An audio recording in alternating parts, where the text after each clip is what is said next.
경제 생활의 플러스가 되는 아주 경제적인 시간. 박정우의 손에 잡히는 경제 플러스. 오늘의 플러스, 시대를 초월해 사랑받는 브랜드의 비밀을 알아봅니다. 이윤정 작가 모셨습니다. 어서 오세요. 안녕하세요. 예, 작가님과 오늘 명품에 대해서 좀 알아보려고 하는데요. 일단 작가님이 누군지 모르시는 분도 당연히 우리 청취자, 시청자분들 중에 계실 거 아니겠습니까? 개인 소개 좀 부탁드립니다.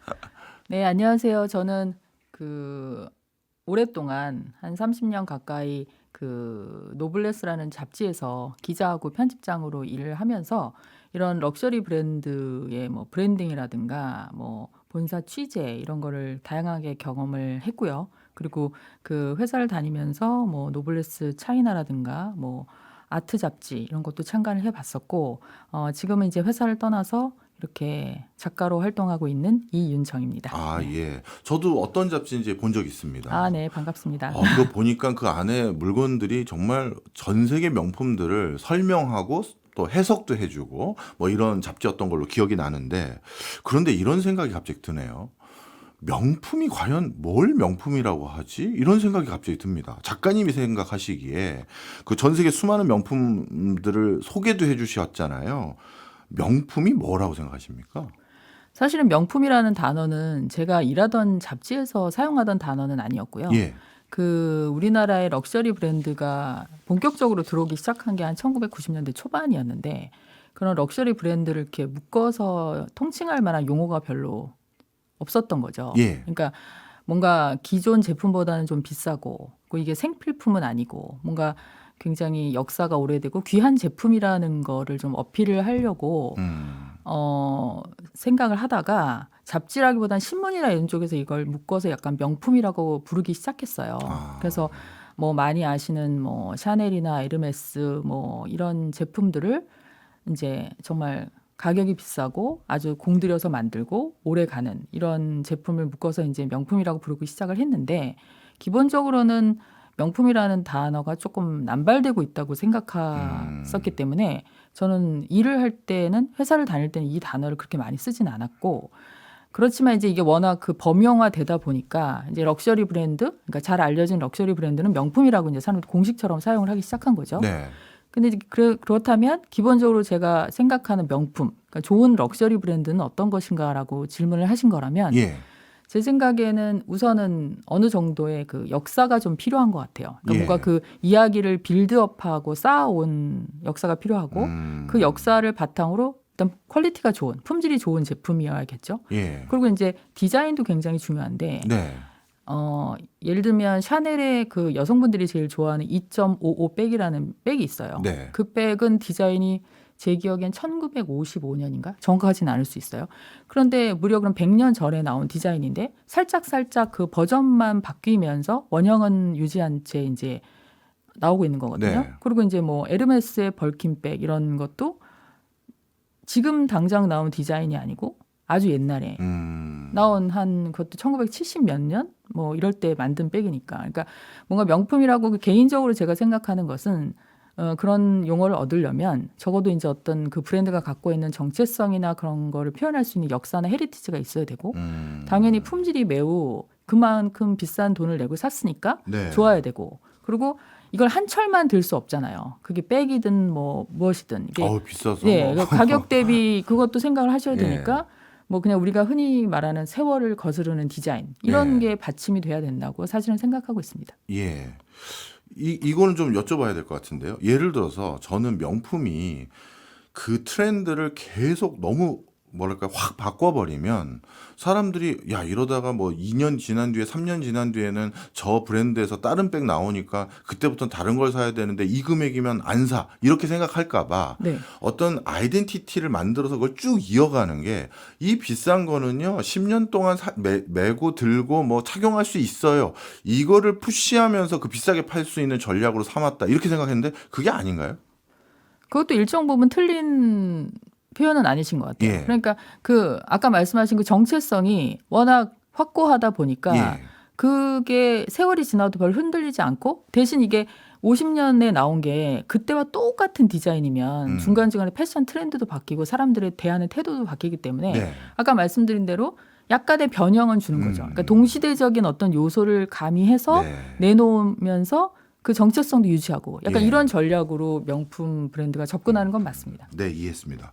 특히 명품 브랜드들은 스토리를 되게 강조하더라고요. 중요하죠. 예. 스토리를 강조하는 이유도 있습니까?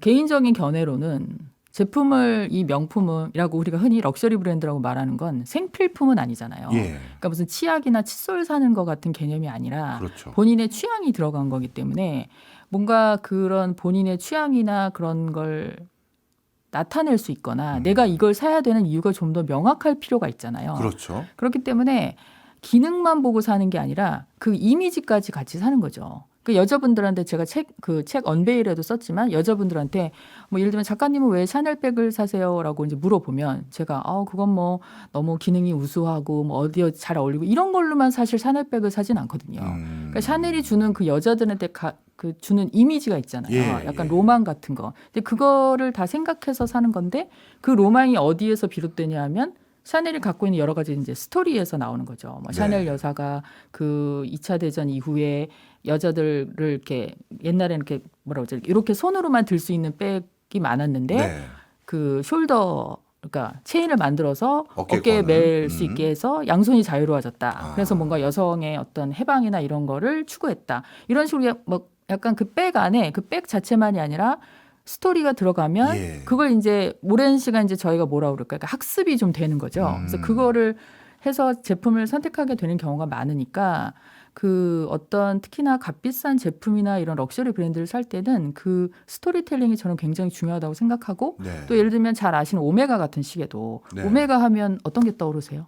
저는 스포티하다는 느낌이 그죠, 그죠. 있었는데. 그리고 올림픽 보면은 오메가 예. 그 전광판에 그 타임 그 맞습니다. 하는 게 있잖아요. 그러니까 사람들이 그 오메가 시계를 보면 올림픽이나 이제 국제 경기 같은 데서 굉장히 정확하게 시간을 재는 느낌. 또 네. 그렇고 이제 영화 007에서 007이 아. 많이 차고 나오는 시계. 그러면 시계가 기본적으로 좋다라는 이외의 요소가 있는 거죠. 뭔가 그런 영화의 주인공 뭐 그걸 찬다고 007이 되지는 않겠지만 그렇죠. 네.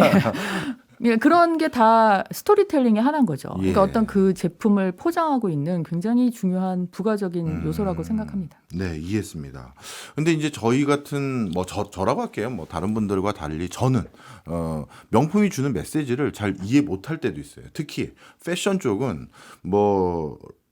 뭐랄까 런웨이에서 이렇게 막 멋스럽게 옷 입고 모델들이 지나가시잖아요. 근데 그 모델들이 입는 뭐 샤넬이라든가 뭐 어떤 옷들 같은 경우는 일상에서는 입을 수 없는 듯한 엄청난 옷을 입고 갈 때도 있어요. 예, 예. 그러면 저런 거는 뭐 때문에 하는 거지? 저 옷을 팔 것 같지도 않은데. 그리고 매장에 가면 저 옷은 없고 그냥 우리가 일상에서 입는 옷들도 있는데 명품이 저런 전략을 하는 이유가 뭐예요? 명품이라기보다 이제 패션 브랜드에서 많이 하는 건데 지금 말씀해 주신 대로 보통 패션쇼에서 이제 선보이는 거는 그 컬렉션이라고 저희가 보통 예. 지칭을 하는데 패션으로 우리는 이렇게까지 할 수 있다라는 의미가 좀 있어요. 그래서 그걸 이제 레디 투 웨어라고 하는 기성복으로 변형해서 나올 때는 훨씬 말씀하신 대로 좀 입기가 편하고 예. 조금 이게 더 정제된 라인으로 나오는 거죠. 예. 그러면 그렇게 어차피 정제된 라인으로도 변형이 될 건데 패션쇼에서는 왜 그렇게 주제를 가지고 뭐 예를 들면 어느 뭐 그 시즌에는 뭐 환상, 뭐 어떤 때 우주 뭐 이런 식으로 주제를 갖고 예. 이제 옷이 쭉쭉쭉 나오잖아요. 그러면 아니 저거를 실제로 입으려고 하는 것 같은데 왜 저렇게 하지라고 하는 게 이거는 그냥 약간 접근의 차이인데 패션은 뭐 좀 거창하게 얘기하면 사람들한테 약간 꿈을 준다고 생각하는 본인들의 역할의 하나가 그게 있는 거예요. 그래서 우리가 옷을 가지고도 이런 식으로까지 창조가 가능한 브랜드라는 거는 패션쇼를 통해서 보여주고 실제로 판매하는 거는 조금 더 실용적인 걸로 살짝 변형을 해서 하는 경우가 많아요. 그러니까 그 패션쇼 자체가 그냥 단순하게 이번 시즌에 잘 팔릴 옷을 보는 게 아니라 브랜드 입장에서는 우리가 이 패션쇼를 통해서 지금 우리 브랜드가 생각하고 있는 어떤 뭐 주제 네. 아니면 뭔가 그 기술 네. 뭐 그런 걸 총망라해서 보여주는 하나의 프리젠테이션 같은 거니까 그런 어떻게 보면 저렇게까지 뭐 화려하고 심오한 주제를 다루나라는 생각이 드실 수는 있어요. 네, 이해했습니다. 네. 지금까지 우리 작가님이 말씀해 주신 걸 종합해 보니까요. 명품이라고 불리우는 럭셔리 브랜드, 프리미엄 브랜드 같은 경우는 기능적인 면이나 내구성만 가지고 그 가격을 지불할 수 없는 것이기 때문에 그 브랜드가 가지고 있는 스토리, 가치, 지향점 이런 것들을 더 극적으로 부각시켜야 되는 여러 장치들을 많이 넣고 그거를 즉 가치를 사고 꿈을 사는 것 같은 그런 기회를 제공해 주는 거다. 이렇게 정리해도 될까요? 네, 너무 정리를 잘하셨고요. 네. 아까 말씀드린 대로 이거는 너무 이게 없으면 뭐 내가 지금 당장 뭐 밥을 못 먹거나 예. 뭐 외출을 못 하거나 이런 개념은 아니잖아요. 그렇죠. 생필품은 아니지만 있으면 삶에 굉장히 뭐 활력도 되고 기분이 좋아지고 약간 그런 개념이 더 가깝기 때문에 그런 요소를 충족시키려면 뭔가 기능 말고 더 다른 요소가 분명히 필요하다고 생각이 들죠. 네. 그럼에도 불구하고 이제 그 약간 이제 고가의 그런 제품을 사는 여성분들에게 저도 물어봐요. 네. 야, 이 백이 얼만데 이게 기능은 에코백하고 똑같은 건데 야, 이거 왜 사는 거야? 이렇게 가끔 농담 삼아 물어보면 그 친구들이 이렇게 얘기해요. 야, 이게 디테일이 얼마나 다른데 이게 흔히 말해서 이태리 명장이 한 땀 한 땀 뭐 이런 얘기를 하는데 실제 그렇게 디테일이 다른 건지도 궁금하고 실제 또 신문을 봤더니 알고 봤더니 이태리 명장이 하는 게 아니라 중국에서 만들대더라 네. 이런 소리도 있고 실제 디테일이 다릅니까? 디테일이 매우 다르죠. 그러니까 예를 들면 옷이나 뭐 예를 들면 그 사진이 없어서 정확한 설명이 될지 모르겠는데 옷에 보면 예를 들면 이렇게 깃털 같은 게 막 달린 게 있단 말이죠. 예. 그런 거는 기계로 달 수 없거든요. 그럼 사람이 일일이 이제 그 뭐 드레스나 이걸 다 달아야 되니까 소위 말하는 그런 작업을 하시는 분의 예를 들면 수공비 네. 그런 것도 많이 들어가는 거고 그리고 아무리 시대가 발전해도 절대 기계로 할 수 없는 몇 가지 같은 게 있어요. 그러니까 그런 뭐 일일이 사람의 손으로 달아야 되고 예를 들면 지금 차고 계신 시계 같은 경우도 뭐 예를 들면 시계 안에 뭐 무브먼트라고 하잖아요. 네. 돌아가는 판 같은 거 예. 그런 것도 하이엔드 시계일수록 전부 다 사람이 일일이 뭐 안에 세공도 하고 판도 깎고 이렇게 해서 만들거든요. 그렇다고 하더라고요. 네. 그러면은 이게 일반적인 그냥 뭐라고 그러니까 그 스포츠 시계하고는 좀 다른 의미로 훨씬 공이 많이 들어가고 그리고 디테일이라고 뭐 약간 다른 게 접근을 하셨으면 좋겠는 게 디테일은 눈에 보이는 것만이 디테일이 아니고 그냥 안 보여도 우리는 완벽해야 돼. 약간 이런 정신으로 이제 브랜드들이 접근을 하는 거죠. 아, 쉽게 말해서 소비자들이 인지하지 못한 영역도 우리들은 아니까 신경 써야 된다 이거라는 그렇죠. 거군요. 예.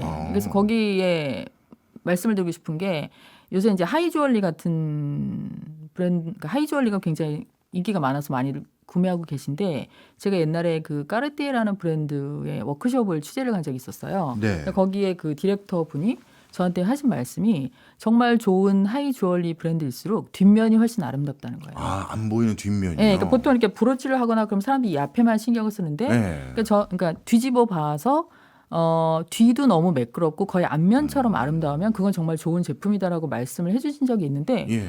굉장히 인상적이더라고요. 근데 그거는 누가 보고 안 보고의 개념은 좀 떠난 거죠. 그렇죠. 그건 그냥 브랜드가 추구하는 일종의 가치인 거죠. 예. 아, 이제 이해했습니다. 네. 이렇게 이제 어떻게 보면 이제 명품이 뭔지를 조금씩 이해를 하기 시작했는데요. 근데 명품에서도 뭐 수준 차이가 있다고 막 그러더라고요. 명품이 양극화된다 이런 소리를 들었는데 그러면 그 양극화된다는 건 명품 중에서도 명품이 있고 명품이라고 그냥 간신히 부르는 명품도 있고 뭐 이런 겁니까? 명품의 양극화라기보다는요. 그 용어는 그러니까 럭셔리 브랜드가 양극화된다라고 표현하는 게 정확한 것 같아요. 예. 그러니까 명품이라고 불리는 건 계속 명품이라고 불릴만 하는 거고, 예. 그러니까 소비 패턴이 럭셔리 브랜드 중에서 아주 초고가는 계속 잘 팔리고 예. 럭셔리 브랜드인데도 약간 표현이 적절하지 않지만 중저가. 럭셔리 중에서 중저가. 예, 약간 네. 이 판매는 좀 지지부진하다. 뭐 약간 네. 이런 식으로 아. 받아들이시는 게 맞고. 그 이유는 뭐 경제 전문가니까 더 잘 아시겠지만 경제가 어려울수록 네. 돈이 있는 사람들은 별로 영향을 받지 않아요. 그렇죠. 그리고 어떤 면에서는 돈을 더 벌기도 하죠. 네. 경제가 어려울수록. 맞습니다. 그렇기 때문에 그들을 대상으로 하는 뭐 에르메스, 뭐 로로피아나 이런 데는 이런 브랜드는 더 잘 팔리는 거예요. 네. 하이주얼리. 근데 뭔가 이렇게 경제가 애매해지면 중산층부터 타격을 받잖아요. 네. 가용 자산이 많지 않은. 그러면 그 중산층은 그 럭셔리 브랜드에 지불할 돈이 아무래도 옛날보다는 적겠죠. 네. 그렇기 때문에 럭셔리 브랜드 중에서도 너무 비싸지 않은 브랜드들이 또 타격을 입는 거예요. 아. 약간 그렇게 이해를 하시는 게 더 맞는 것 같아요. 아, 그렇네요. 중산층 같은 경우는 모든 걸 다 럭셔리 브랜드로 할 수는 없으니 특정한 자신들이 손에 집히는 거 한두 개를 이왕이면 럭셔리 한두 개 사봐야지 하면서 엔트리 레벨의 럭셔리 브랜드들이 있는데 그런 것들은 당연히 타격을 받겠네요. 네, 그리고 요새는 제가 신입 기자로 일했을 때만 해도 예. 럭셔리 브랜드는 약간 돈이 많은 경제적으로 탄탄하고 뭐 한 중장년층 이상의 약간 이런 분들을 대상으로 한 게 맞았어요. 근데 요새 사실 소비 패턴은 꼭 그렇진 않아요. 그러니까 돈이 많아도 관심 없으신 분도 있고 돈이 그렇게 많지 않아도 내가 그냥 모아서 사시는 분도 있기 때문에 네. 개인적으로는 약간 취향의 취향. 시대라고 생각을 하죠. 근데 이제 너무 한 몇 천만 원 이상 되고 이런 거는 조금 그래도 뭐 소비층이 정해져 있다고 봐도 네. 나머지는 사실 정말 그냥 개인의 선택인 거죠. 근데 내가 사고 싶으면 사고 아니면 마는 거지. 뭐 월급이 얼마 뭐 된다고 넌 절대 사지 마. 약간 이런 시대는 아니라는 거죠. 네, 이해했습니다. 그리고 작가님께서 예전에 재직하셨던 그 잡지사 같은 경우는 해외 브랜드도 가지고 계시잖아요. 해외 직접 이제 네네네네. 판매를 하잖아요. 그래서 그것도 마침 오셨길래 여쭤보고 싶었는데 우리나라에서 인기 있는 명품 브랜드와 뭐 바로 옆에 있는 중국에서 인기 있는 브랜드 약간 다른 게 있더라고요. 많이 다르죠. 예. 네, 그건 왜 그런 거예요?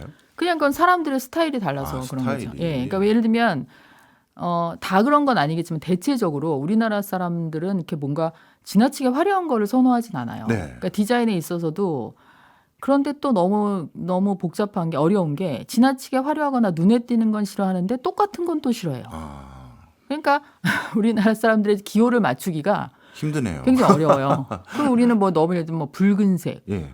뭐 금색 이런 걸 막 옷으로 입고 다니고 그러지 않잖아요. 그렇죠. 너무 눈에 부담스럽죠. 띄고. 근데 중국만 해도 훨씬 우리보다 컬러가 대담하고 뭐 많이 가보셨겠지만 뭐 빨간색, 예. 골드 이런 거 막 명절이면 막 이렇게 거리를 막 다 도배돼 있고 네. 실제로도 그런 색을 선호하고 훨씬 화려한 이미지가 있고.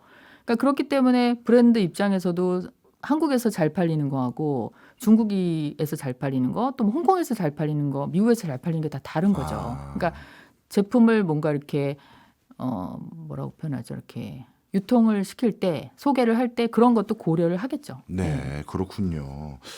나름대로 이제 명품 그러면 제일 먼저 우리는 그 브랜드, 로고 이런 것들이 먼저 떠오르잖아요. 근데 로고나 이런 것들을 소비자들이 확 각인시키기 위해서 그들만 사용하는 남다른 전략들이 있을까요? 왜 제가 이런 걸 자꾸 여쭤보냐면 이제 우리나라도 이제 선진국이고 10위권 경제 대국이 됐는데 각 분야에서 우리나라의 명품 회사, 명품 브랜드가 막 나왔으면 좋겠거든요. 뭘 차용하면 좋을까요? 로고에 대해서 말씀하시는 거라면 사실 그게 단순한 심볼 이상의 의미가 있잖아요. 예.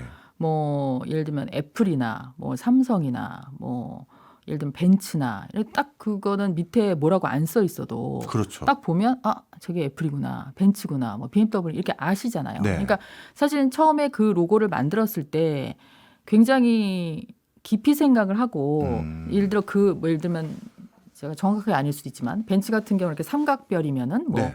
하늘 땅 바다 뭐 이거를 이렇게 상징하는 뭐 그런 의미가 있고 뭐 각 그 브랜드마다 의미가 있잖아요. 예. 그러니까 그거를 굉장히 이제 처음에 만드신 분들이 잘 고안을 해서 만드신 거고 그게 이제 계속적으로 이제 소비자들한테 인식이 되고 학습이 되면서 어디서나 봐도 알 수 있는 게 되기 때문에 사실은 로고는 브랜드에게 매우 중요하다고 생각하고요. 그렇기 때문에 그 로고를 굉장히 근시안적으로 만들지 않아야 된다는 생각이 드는 거죠. 예를 들어서 뭐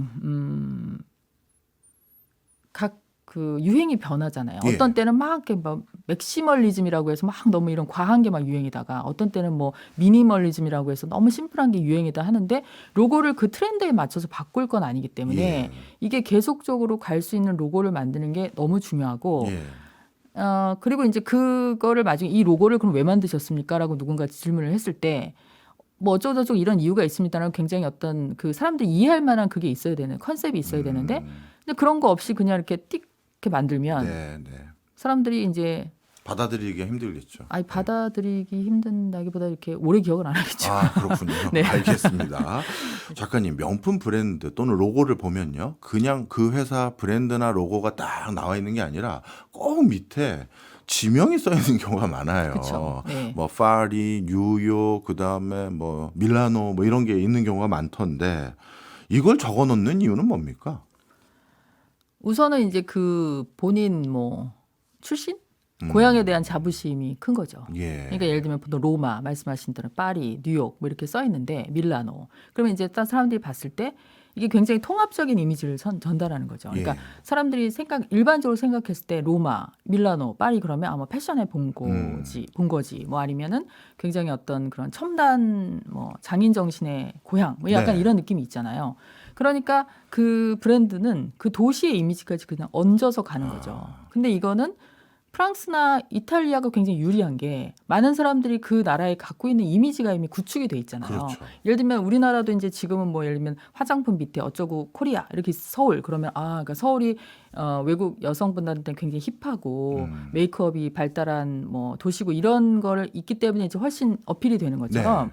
특히 이제 국내 럭셔리 브랜드가 처음 들어왔을 때 프랑스에서 왔다, 이탈리아에서 왔다 하면 좀 부정적인 면이 묻지도 따지지도 않고 그냥 좋은 브랜드라고 생각하던 적도 있었어요. 그래요. 네, 그러니까 왜냐하면 이제 그만큼 럭셔리 브랜드에 대한 이해도가 적었고, 그리고 우리들이 그 두 나라에 갖고 있는 이미지가 굉장히 신뢰가 두꺼웠던 거죠. 네. 저 두 나라에서 왔으니 적어도 이 브랜드나 제품이 너무 이상한 건 아닐 거야라는 이제 그런 거를 그 럭셔리 브랜드가 적절히 이용을 하는 거죠. 그리고 이제 또 하나는 뭐 예를 들면 밑에 로마가 써 있으면 그 로마의 어떤 무슨 뭐 문화유산에서 디자인을 차용했다라든가, 그러니까 그 브랜드가 굉장히 밀접하다라는 거를 소비자들한테 어필하면서 네. 그 도시의 이미지까지 같이 이렇게 뭐랄까 전달을 하는 그런 전략의 하나라고 생각을 하시면 되죠. 네, 이해했습니다. 어찌 보면 그 이미지가 더 중요한 거기 때문에 그 이미지를 더 포괄할 수 있는 출신지 이런 것들을 적극 그쵸, 활용하는 예, 거군요. 예.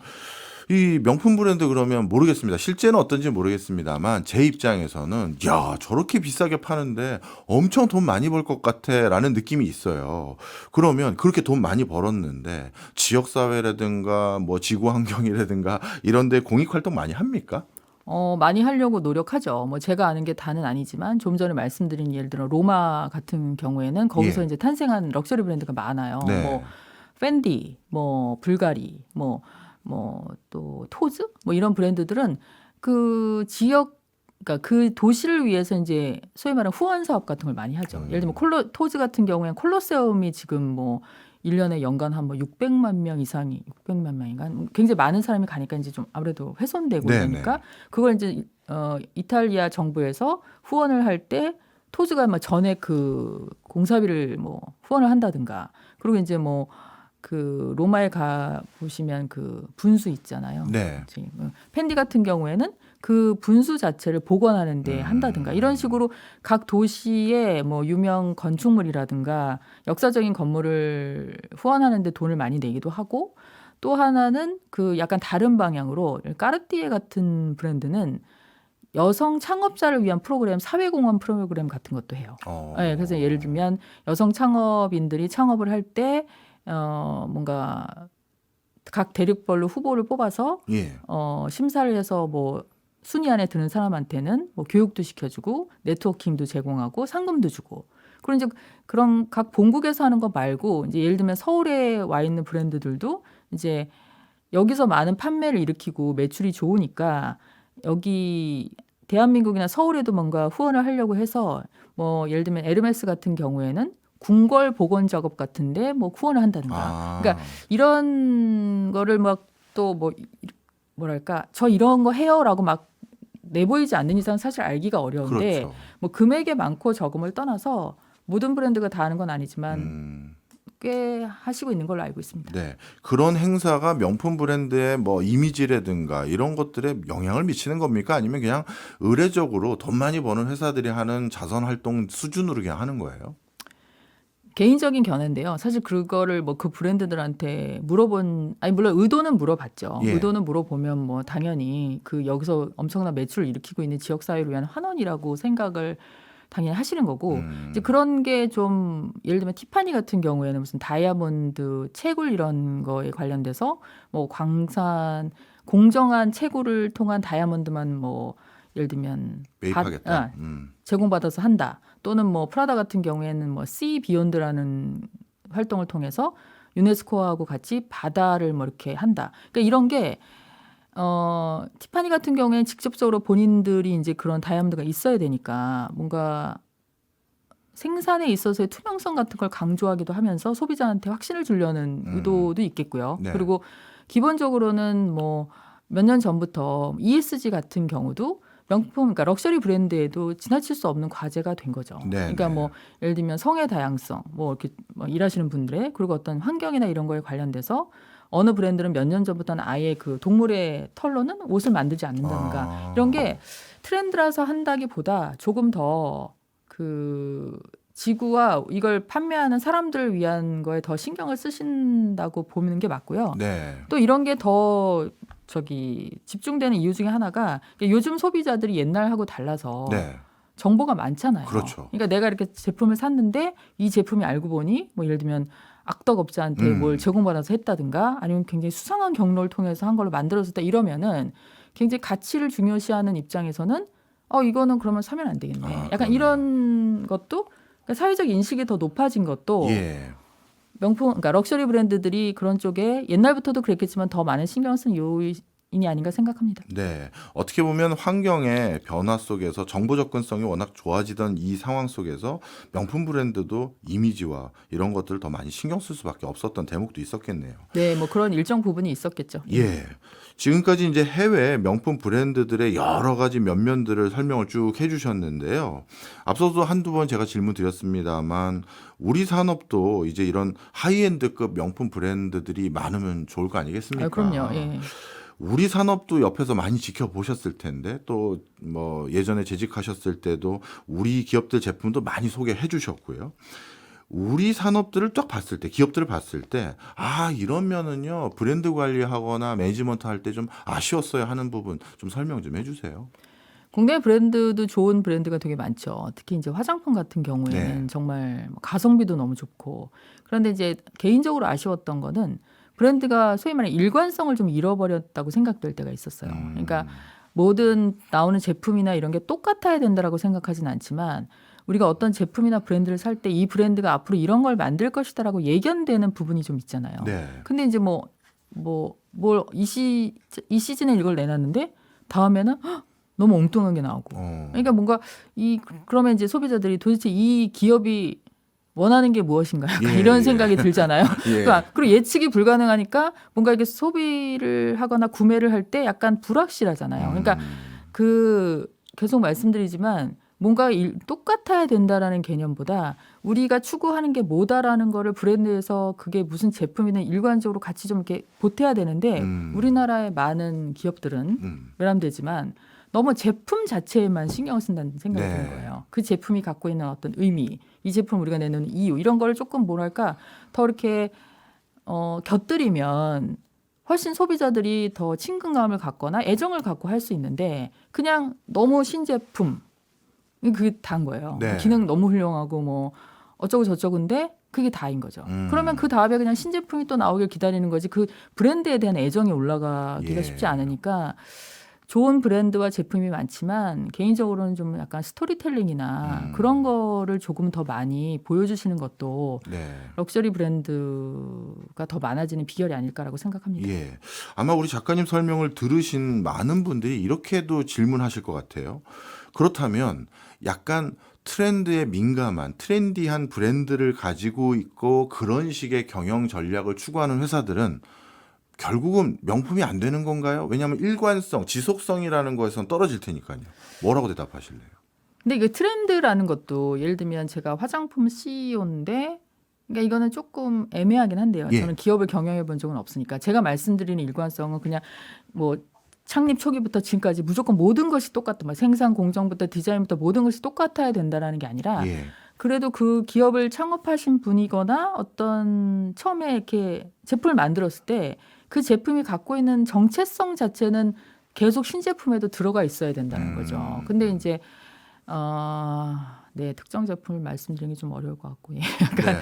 그런 게 조금 결여돼 예. 있는 경우가 좀 아쉽다라고 말씀을 드릴게요. 네. 네. 단순히 트렌드만 추종하면 안 된다. 그렇죠, 그렇죠. 이런 예, 얘기네요. 예. 그 또 한 가지가요.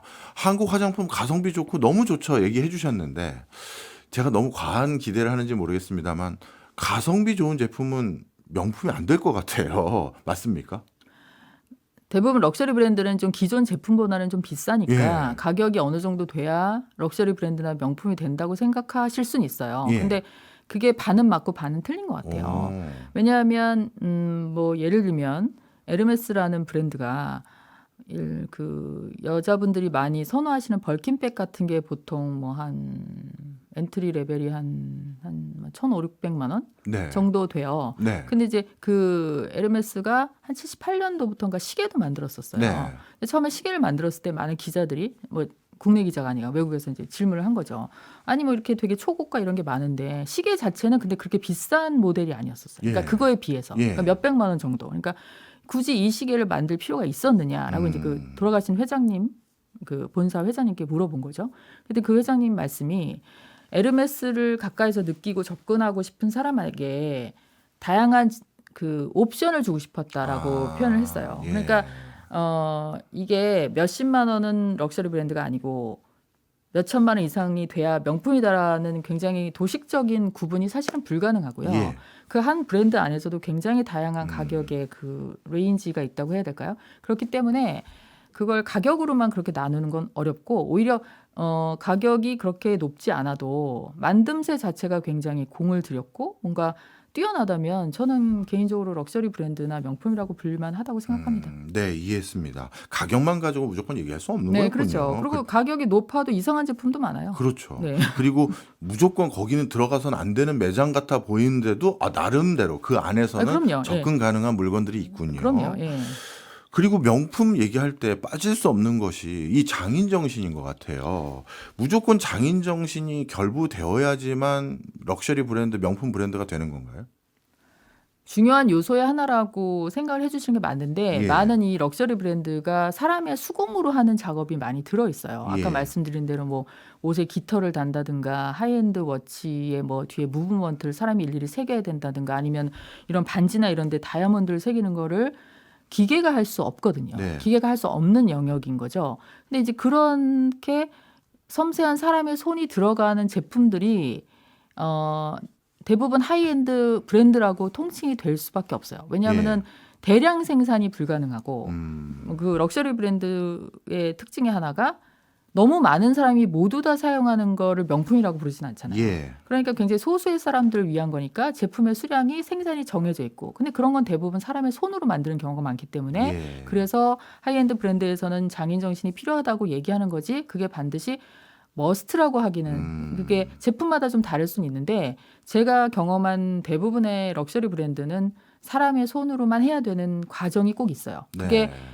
100%인데도 있고 반인데도 있고 약간의 그 비율의 차이만 있을 뿐 그렇기 때문에 장인 정신이 럭셔리 브랜드에 굉장히 필요한 조건이다. 그거는 맞는 말씀이라고 드릴 수 있습니다. 네. 지금까지 이제 명품 브랜드에 대해서 또 제가 이게 오늘 수업을 통해서 잘 네. 배워보니까 야, 이게 결국은 브랜드가 가진 신뢰도네라는 생각도 들어요. 그렇죠. 예. 뭐 일관된 가치를 실현하기 위한 노력들 이런 것들이 또 스토리로 잘 녹여서 전해지고 또 그런 것들을 만드는 출신지가 우리는 어느 쪽입니다. 도시 브랜드가 또 잘 섞여 있는 경우도 있고 그렇죠. 예. 그리고 또 그걸 만드는 사람들이 누굽니다. 이렇게 해서 장인 정신까지 결부돼서 그 제품이 가지고 있는 확실한 뭐 퀄리티라고 할 수도 있고 또 그것이 가지고 있는 어떤 여러 가지 그 신뢰를 주는 이걸 높이기 때문에 그 금액으로 사람들에게 소구할 수 있구나 이런 생각이 들었습니다. 네네. 그렇다면 우리나라 제품들도 그 정도의 신뢰, 이게 꼭 명품 브랜드를 만들자 이게 아니라요. 질문을 좀 바꿔서 그 정도의 신뢰감을 구축하면 그냥 자연스럽게 그런 정도의 브랜드 파워를 갖게 되겠죠? 그럼요. 그리고 실제적으로 너무 좀 라떼처럼 들려서 죄송하지만 제가 일을 시작한 90년대 중반에는 가전제품은 좋은 거라고 하면 외국계 많았어요. 그렇죠. 예를 들면 제네럴 일렉트릭 요새 예. 분들은 뭐 알지도 못하시겠죠. 월플 뭐 이런 게 냉장고를 좋은 걸 사려면 그런 걸 샀었어야 했는데 네.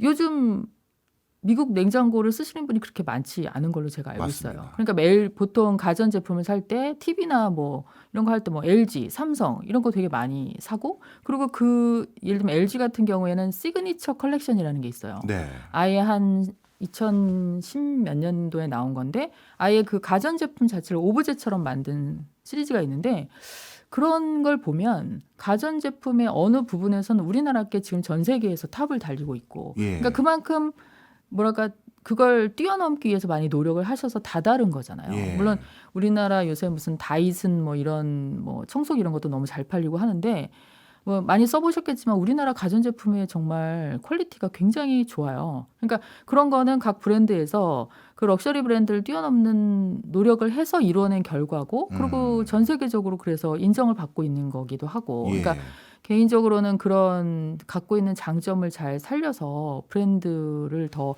탄탄하게 갖고 계시면 예. 앞으로도 훨씬 더 많은 소비자가 좋아하지 않을까요? 네, 이해했습니다. 그렇다면 이제 그런 신뢰도를 소비자들에게 전달하는 방법론에 대해서 여쭤보면요.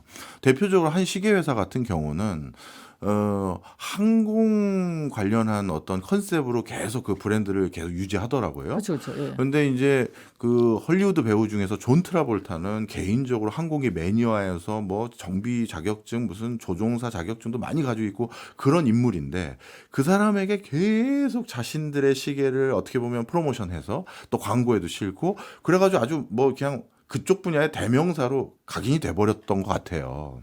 그러면 우리나라도 이제 K-팝을 비롯해서 전 세계에 유명한 스타들이 많잖아요. 그럼 우리도 약간 이런 걸 지향하는 회사들이나 브랜드를 가지고 있는 곳에서 특정 연예인들에게 이런 컨셉으로 같이 딱 콜라보를 해서 쭉 치고 나가는 전략 좀 도움이 될까요? 그렇죠. 그러니까 그 K-팝 스타들이 요새 이제 인기가 많은 거는 워낙 전 세계적 팬덤을 갖고 있으니까 예. 그리고 이제 디지털 시대니까 소위 말해서 뭐라 그러죠? 이렇게 그 SNS 이런 파워도 너무 높고 하니까 그 많은 럭셔리 브랜드에서 K-팝 스타를 선호하는 거고 근데 이 앰버서더나 그 셀러브리티를 선정하는 건 되게 신중해야 되는 것 같아요. 지금 그 말씀 주신 존 트라볼타 같은 경우에는 네. 그냥 이제 그 제품을 시계 제품을 쓰시는 분들 소비자와 그 브랜드 간에 어떤 일정 부분의 신뢰 관계가 형성이 된 거잖아요. 우리는 예. 이렇게 항공 어쩌구를 추구하는 브랜드여서 앰버서더조차도 정말로 그거에 몰입하고 있는 존 트라볼타를 쓰니까 소비자 입장에서는 아, 이 브랜드는 정말 항공이나 이런 거에 되게 진심이구나라는 게 강조하지 않아도 느껴지잖아요. 네네. 근데 예를 들면 거기서 그러실 일은 없겠지만 시계 앰버서더를 뭐 시계를 아예 좋아하지 않는 사람을 쓴다든가 아니면은 뭐 나는 비행기는 무서워서 못 타요. 뭐 약간 이런 사람을 만약에 했다면 이게 네. 되게 서로 연관성이 없으니까 그렇죠. 그냥 유명한 사람을 그냥 셀럽으로 썼구나라는 느낌을 가질 수 있기 때문에 브랜드에서 어떤 셀러브리티를 선정할 때 뭐 뼛속부터 그 브랜드를 다 아는 사람까지 하긴 어렵겠지만 그래도 어느 정도 그 이미지가 좀 이렇게 부합되는 사람을 하는 게 그게 그 사람의 어떤 뭐 출연했던 작품이든지 아니면은 개인적인 활동이든지 그런 거는 좀 필요하다고 생각합니다. 네. 혹시 이제 VIP 모아놓고 행사하는 거 있잖아요. 명품 브랜드들은. 그거는 본인들의 적합한 그런 뭐랄까요. 광고할 만한 대상자를 찾는 그런 과정인 겁니까? 아니면 왜 하필 VIP들만 모아놓고 행사를 하는 거죠? 그 뭐 제가 경영 전문가는 아니지만 파레토의 법칙이라고 해서 예. 그 20%가 나머지 그 80%의 매출 일으킨다. 예. 제가 정확히 이해하는지 모르겠지만 그게 하이엔드 브랜드에서는 굉장히 많이 적용되는 룰이에요. 아. 그렇기 때문에 그 가격 자체가 어느 정도 있다 보니까 예. 그거를 구매하는 그 VIP를 계속적으로 관리하는 게 장기적으로 봤을 때 매출에 훨씬 도움이 된다라고밖에 볼 수가 없죠. 그렇기 때문에 그리고 그 VIP들이 한 번 사고 마는 게 아니잖아요. 그러니까 계속적으로 이제 다른 걸 살 수 있게 유도를 해야 되는 거죠. 아주 쉽게 말씀을 드리면. 네네. 근데 이제 옛날에는 좋은 물건을 사줬으니까 너무 감사하다고 되게 이렇게 보답하는 형식이었어요. 예. 그러니까 뭐 백화점에서 뭐 얼마 이상의 고객을 사면 뭐 무료 발레 파킹 해주고 뭐 철마다 뭐 해주고 약간 이런 식으로 보상이 되게 큰 VIP에 대한 개념이었으면 요새는 당신이 이제 더 이상 VIP 수준 이상이야. 그러니까 당신은 우리 브랜드의 뭐 예를 들면 친구야, 예. 가족이야, 뭐 약간 이런 식으로 접근을 하는 거죠. 예. 그래서 좀 더 이렇게 유대 관계를 더 단단하게 해서 결국은 뭐 더 많은 매출을 올리기 위한 거일지라도 네. 접근 자체가 조금 더 성숙해졌다라고 보는 게 맞고 그래서 이제 단순히 그분들 위해서 뭐 맛있는 거 대접하고 선물 주고 이런 걸 떠나서 예. 본사 공장에 견학을 시켜준다든가. 그런 예를 들면 것도 있어요. 뭐 이 시계를 이렇게 이런 과정을 통해서 만들기 때문에 저희가 이렇게 제공하고 있습니다. 그럼 뭐 본사 CEO를 만나서 같이 이렇게 뭐 저녁 먹으면서 뭐 우리가 앞으로는 이런 걸 만들 건데 뭐 고객분들은 어떻게 생각하시나. 그러니까 좀 더 브랜드에 되게 친밀한 느낌을 주려고 되게 노력을 해요. 관계를 예. 중요시하는 거죠. 예. 그러면 이제 저만 해도 저는 이제 VIP 행사를 취재를 갔던 건데 옆에서 그런 얘기를 CEO랑 하다 보면 뭔가 되게 소속감도 느끼고 그렇겠죠. 예. 내가 앞으로 더 많이 써야지 뭐 약간 이런 생각할 수도 있고 여러 가지 생각이 그러니까 약간 접근 자체가 좀 달라진 거죠. 저는 예. 앞으로 VIP는 더 그런 식으로 관계가 되지 않을까라고 생각합니다. 네. 어떻게 보면 이것도 마케팅에 중요한 시사점을 주신 거네요. 그렇죠. 의미 예. 있는 고객과 지속적인 관계를 맺는 방법들. 그렇죠. 예. 예. 근데 이제 가끔 이런 외신 기사 아니면 국내 기사를 볼 때 제가 마음이 좀 먹먹한 기사가 하나 있는 게 해외 명품 브랜드들은 한국을 주목하고 있다. 이게 좀 달리 들으면 우리가 호구인가? 뭐 이런 생각도 있거든요. 네네네. 어떻게 이해할까요? 우리나라 사람들이 럭셔리 브랜드를 좋아하는 것도 맞는 것 같고 네. 몇 년 전 통계이긴 하지만 1인당 뭐 럭셔리 브랜드 소비율이 전 세계 1등이라고 하면 사실 5천만이 안 되는 인구가 전 세계 1등을 찍었다는 것은 사실 어마어마한 통계라고 사실 생각하고 네. 많은 럭셔리 브랜드의 매출이 전 세계에서 탑5 안에 드는 데가 많아요. 오. 근데 뭐 1등이 미국, 뭐 중국, 그다음에 우리가 3등하고 막 이러는 경우도 많고 예. 근데 그 단순한 숫자만 봐도 인구 차이가 너무 많이 나는데 우리가 3등을 하거나 뭐 이런다는 건 사실 놀라운 거거든요. 예. 근데 그런 어떤 성향에 관해서 많이 그 집중을 하고 있는 것도 많고 여기 한국 사람들이 관심이 많으니까 뭐 그런 것도 있고 또 하나는 우리나라 사람들이 아까 말씀드린 대로 취향이 되게 높아요. 그러니까 웬만한 건 또 좋아하지 않는 거예요. 정말 좋거나 이런 거에 열광하는 거지 그냥 한 몇십 년 전부터 그냥 외국 브랜드만 뭐 이런 게 아니기 때문에 네. 약간 한국에서 뭘 선보였는데 잘 돼. 그러면 이게 아시아나 전 세계에서도 잘 되겠구나라는 확신을 갖고 있는 경우가 되게 많아요. 그렇군요. 그래서 테스트 마켓으로서 한국이 갖고 있는 위상이 굉장히 커요. 예. 그리고 우리나라 사람들이 좀 까다롭잖아요. 그리고 뭔가 뭘 하나를 만들면 꼭 거기서 만족하지 않고 딴 건 없나? 약간 이런 게 있는데 그게 이제 그 제품을 소비할 때도 드러나서 뭔가 하나를 예를 들면 화장품이 이런 게 있었어요. 그 여름이면 화장품을 바를 때 좀 끈적끈적하잖아요. 그러니까 이 제품이 크림이 나왔는데 본사에 계속 젤 타입을 만들어 달라고 한 거예요. 네. 그러니까 한 10몇 년 전에 그러니까 본사가 뭐 어렵고 그냥 쓰세요. 약간 이랬는데 한국 소비자 이제 K 컬처 이런 거 해서 이제 그런 뭐 PR도 많이 되고 시장이 굉장히 성숙하고 이렇다는 걸 인지를 하고 나서는 요구를 하면 많이 만들어 주세요. 예. 뭐든 다 만들어 주는 건 아니지만 그래요? 그러니까 한국을 주목하고 있다는 게 우리나라 사람들이 갖고 있는 안목에 대해서 주목하고 있다고 생각하셔도 될 것 같습니다. 알겠습니다. 저도 명품이 어떤 생로병사를 가지고 있길래 네. 그 반열까지 올라갔는가 너무 궁금했었는데 이번에 집필하신 책 아주 꼼꼼히 읽어보고 저도 참고 좀 해보도록 하겠습니다. 네, 말씀 감사합니다. 예, 지금까지 이윤정 작가였습니다. 고맙습니다. 감사합니다.